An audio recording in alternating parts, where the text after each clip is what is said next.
जमीन गाइडलाइन में संशोधन पर सीएम विष्णुदेव साय का बयान सामने आया है। जनता के हित में नियमों में बदलाव किया गया। सीएम साय ने कहा कि अच्छी सरकार वही जो जनता के हित में फैसला ले। हमने जनता के हित में नियमों को बदला है। विष्णुदेव साय ने बड़ा बयान दिया है। क्या कहा छत्तीसगढ़ के मुख्यमंत्री विष्णुदेव साय ने, सुन लीजिए। तो आपको देखिए बड़ी जानकारी दे रहे हैं। जमीन गाइडलाइन में संशोधन पर सीएम विष्णुदेव साय का बयान सामने आया कि जनता के हित में नियमों में बदलाव किया गया और अच्छी सरकार वही जो जनता के हित में फैसला ले। जनता के हित में कुछ बात नहीं होती है तो अच्छी सरकार तो वही है जो जनहित में कभी कभी अपना निर्णय में संशोधन भी कर दे। तो निश्चित रूप से गाइडलाइन दर को लेकर अभी कुछ बातें हैं, उसकी समीक्षा भी हो रही है। संबंधित लोगों से वार्तालाप भी कर रहे हैं और निश्चित रूप से उसमें कुछ आवश्यक होगा तो आवश्यक संशोधन भी करेंगे।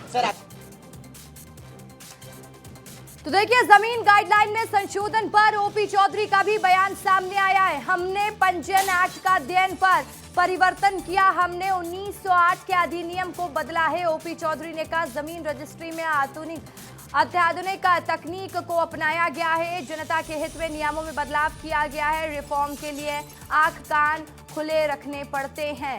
कांग्रेस अनर्गल आरोप प्रत्यारोप की राजनीति करती है। छत्तीसगढ़ को गांधी परिवार ने एटीएम बनाया था। छत्तीसगढ़ की जनता कांग्रेस को नकार चुकी है, वित्त मंत्री ओपी चौधरी ने कहा। भूमि की रजिस्ट्री हो जाती थी और नामांतरण के लिए लोगों को कैसे परेशान होना पड़ता था। हमने स्वतः नामांतरण ऑटो म्यूटेशन का सिस्टम लाया। भूया सॉफ्टवेयर और रजिस्ट्री के एनजीडीआरएस सॉफ्टवेयर को इंटीग्रेटेड करने का काम किए। भूया सॉफ्टवेयर में ऑटो म्यूटेशन का स्वतः नामांतरण का सिस्टम टेक्नोलॉजी उसको इंट्रोड्यूस करने का काम किया।